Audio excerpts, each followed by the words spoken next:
BCB president Faruk Ahmed একটা ঝড়ের মধ্যে রয়েছেন।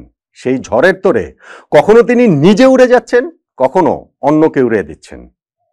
তিনি আগুনের গোলার মধ্যে আছেন বলতে পারি আমরা। সেই আগুনের আঁচে কখনো নিজে পুড়ে যাচ্ছেন, কখনো অন্যকে পোড়াচ্ছেন। এখানে হিসাব হচ্ছে কি তিনটা পক্ষের। বিসিবি প্রেসিডেন্ট বক্সে এসে ক্রীড়া উপদেষ্টা প্রেস সচিব ফারুক ভাইকে এই বলে শাসিয়ে যান বলে অভিযোগ যে আপনি কিভাবে প্রেসিডেন্ট হয়েছেন সেটা আমরা জানি। আবার ফারুক ভাই ওই একই দিনে তার সঙ্গেই বিসিবি পরিচালক হয়েছেন যিনি নাজমুল আবেদিন ফাহিম, তাকে এই বলে শাসান যে সভাপতি হতে চান, আসেন বিসিবি প্রেসিডেন্ট বানিয়ে দেই। এই যে এখানে তিনটা পক্ষ আমরা দেখতে পাচ্ছি, সেইটার আসলে মূল জায়গাটা কোথায়, দ্বন্দ্বের জায়গাটা কোথায়, এবং এর শেষ জায়গাটাই বা কোথায়? পদত্যাগ, বরখাস্ত? বাংলাদেশ ক্রিকেটের জন্য সবচেয়ে ভালো কোনটা হতে পারে?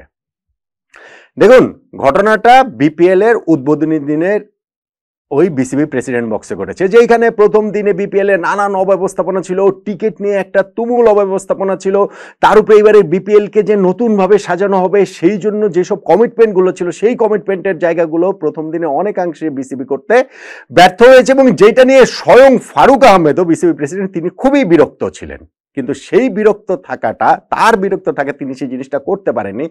আর বিসিবি প্রেসিডেন্ট বক্সে গিয়ে ক্রীড়া উপদেষ্টার প্রেস সচিব মাহফুজ আলম সেইখানে ফারুক ভাইয়ের সঙ্গে এক কথা দুই কথাতে একবারে কথা কাটাকাটি, মানে কি খুবই উত্তেজিত কথাবার্তা তিনি বলেছেন, এবং সেই জায়গাটাতে এমন কথাও বলেছেন যে আপনি কিভাবে বিসিবি প্রেসিডেন্ট হয়েছেন সেটা আমি জানি, সেটা আমরা জানি।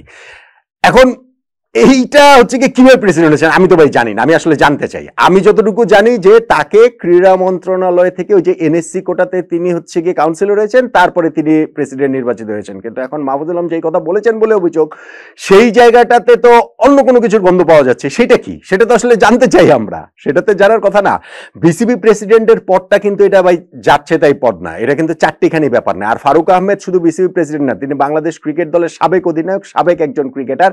সো তাকে এসে এখানে ক্রীড়া উপদেষ্টা প্রেস সচিব যদি এভাবে শাসিয়ে যান, সেটা মোটেই ভালো কিছু না, সেটা মোটেই ভালো কোনো উদাহরণ তৈরি করে না। ফারুক ভাই আজকে গিয়ে ওই ঘটনার পরে তিনি নো কমেন্টস বলেছেন। আজকে গিয়েও যে এই ঘটনার যে ডেভেলপমেন্ট, ফাহিম ভাইয়ের সঙ্গে তার যে দ্বন্দ্বের খবরের ডেভেলপমেন্ট, সেইটার প্রেক্ষিতেও ফারুক ভাই একই কথা বলেছেন যে আপনারা জানেন বিপিএল এর উদ্বোধনী দিনে প্রেসিডেন্ট বক্সে একটা ঘটনা ঘটেছে, আমি তখনও নো কমেন্টস বলছিলাম, এখনো নো কমেন্টস বলছি। কিন্তু এইটা বলার মাধ্যমে তিনি কিন্তু জিনিসটা এক অর্থে স্বীকার করে নিয়েছেন। সো বিসিবি প্রেসিডেন্টকে এইভাবে ক্রীড়া উপদেষ্টা প্রেস সচিব এসে কোট আন কোট অপমান করে যাবেন, সেইটা বাংলাদেশ ক্রিকেটের জন্য বা বাংলাদেশের এই ক্রীড়া ব্যবস্থাপনার ক্ষেত্রে কোনো ভালো এক্সাম্পল সেট করে বলে আমার কাছে মনে হয় না। আচ্ছা, ওই ঘটনার পর তো কয়েকটা দিন গিয়েছে, কিন্তু ওই ঘটনার দিনে আরো একটা ঘটনা ঘটেছে যেটা আজকে সামনে এসেছে। সেটা কি, নাজমুল আবেদিন ফাহিম ভাই তিনি হচ্ছে গিয়ে, তিনি আর ফারুক ভাই দুইজনই তো একসঙ্গে ওই যে এনএসসি কোটাতে বিসিবি কাউন্সিলর হয়ে বিসিবি পরিচালক হলেন, এবং সেইখানটাতে তিনি আজকে, আমি অন্তত দুইটা জায়গাতে তার ইন্টারভিউ দেখলাম টেলিভিশনে, সেই জায়গাটাতে তিনি বলেছেন যে ফারুক আহমেদের সঙ্গে তার ওই ইন্টারভিউর জিস যদি আমরা করি, সেটাতে হচ্ছে কি তিনি যথেষ্ট ভালোভাবে কাজ করতে পারছেন না, ফারুক ভাই তাকে যথেষ্ট মূল্যায়ন করছে না, ফারুক ভাই একাই, মানে বিসিবি প্রেসিডেন্ট একাই সব কাজ করছেন। ইনফ্যাক্ট তিনি পার্টিকুলার কোনো মানে শব্দের বা লাইনের কথা বলেননি, ঘটনার কথা বলেননি। কিন্তু ওইখানে একটা অভিযোগ রয়েছে যে বিসিবি প্রেসিডেন্ট সেই দিনই ওই যে ফাহিম ভাইকে ওই কথা বলেছিলেন যে আপনি কি প্রেসিডেন্ট হতে চান, তাহলে হচ্ছে আসেন আপনাকে প্রেসিডেন্ট বানিয়ে দিই। এইটা এই মানে বাক্যটা উল্লেখ না করেও ফাহিম ভাই ইন্টারভিউতে বলেছেন যে এটা তার কাছে খুবই অপমানজনক লেগেছে। ফারুক ভাই এরকম কোনো কথা যদি তিনি মানে কেন বলেছেন সেইটা হচ্ছে গিয়ে তার খুবই গায়ে লেগেছে, এবং যদি একসঙ্গে কাজ করতে না পারেন সেক্ষেত্রে তিনি আসলে পদত্যাগ করতে চান, তিনি আসলে দায়িত্বটা আসলে ছেড়েই দিতে চান।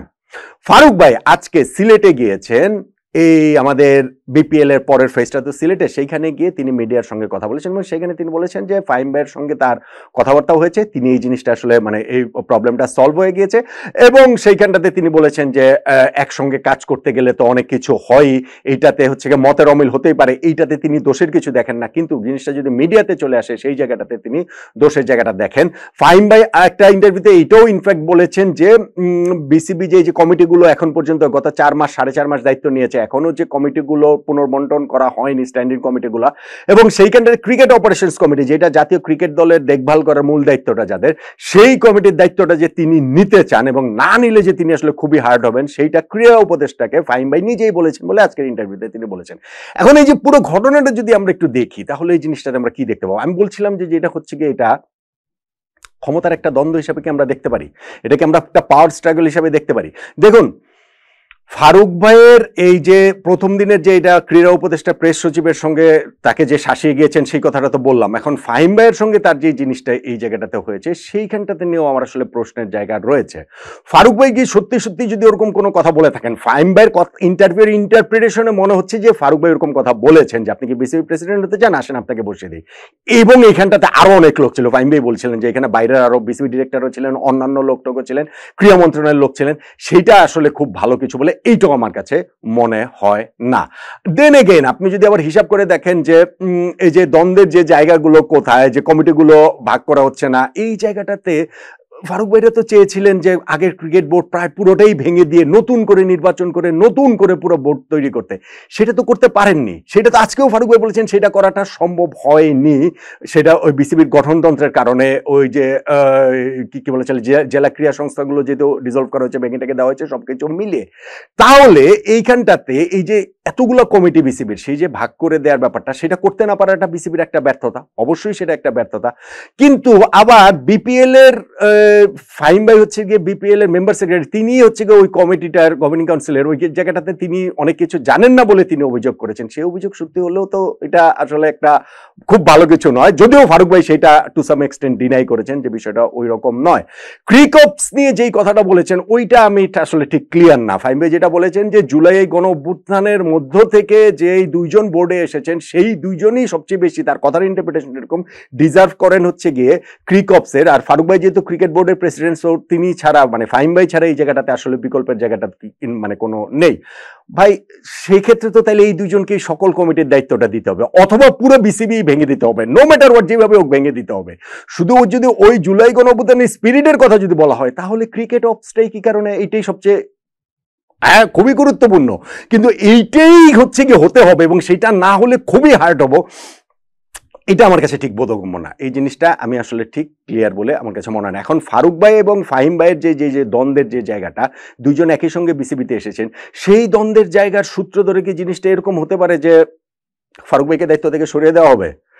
আই ডোন্ট থিঙ্ক সো, আমার কাছে সেটা মনে হয় না। ফাহিম ভাইকে কি সেই দায়িত্ব থেকে সরিয়ে দেওয়া হলে ফাহিম ভাইকে কি বিসিবি প্রেসিডেন্ট করা হবে?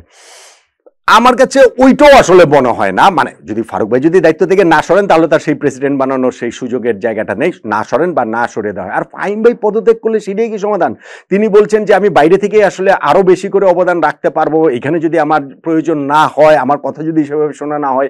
এইটা কি বাংলাদেশ ক্রিকেটের যে বর্তমান চিত্রটা রয়েছে, বা বাংলাদেশের এই যে ক্রীড়া ব্যবস্থাপনার যে চিত্রটা রয়েছে, সেইটার সম্পর্কে কোনো পজিটিভ বার্তা কি দিবে, কোনো ইতিবাচক বার্তা কি দিবে? সেইটাও দিবে বলে আমার কাছে আসলে মনে হয় না। দেখুন, 4 মাস 4.5 মাস হয়েছে, তারা 21শে আগস্ট প্রথম তারা ওই যে দায়িত্বটা নিলেন, প্রেস কনফারেন্স করলেন, আমাদের সাথে কথাবার্তা বললেন মিডিয়াতে।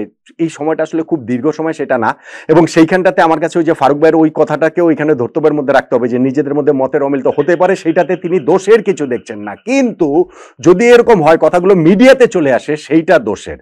কথাগুলোতে মিডিয়াতে যে চলে আসছে, সেই মিডিয়াতে চলে আসার ওই ক্রীড়া উপদেষ্টা প্রেস সচিব যে ফারুক ভাইয়ের সঙ্গে দুর্ব্যবহার করেছেন, সেইটা কিন্তু মিডিয়াতে এসেছে সাংবাদিকের বয়ানে, মানে তারা জেনে এই জিনিসটা হচ্ছে গিয়ে মিডিয়াতে এনেছেন।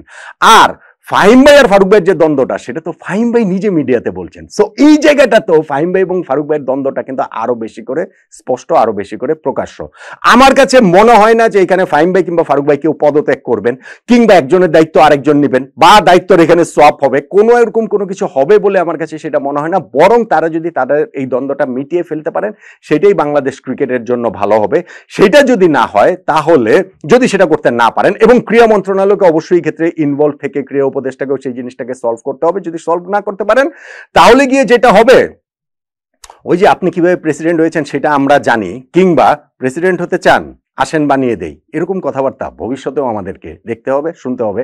বাংলাদেশ ক্রিকেটের জন্য যেটা মোটেই ভালো কিছু হবে বলে আমার অন্তত মনে হয় না।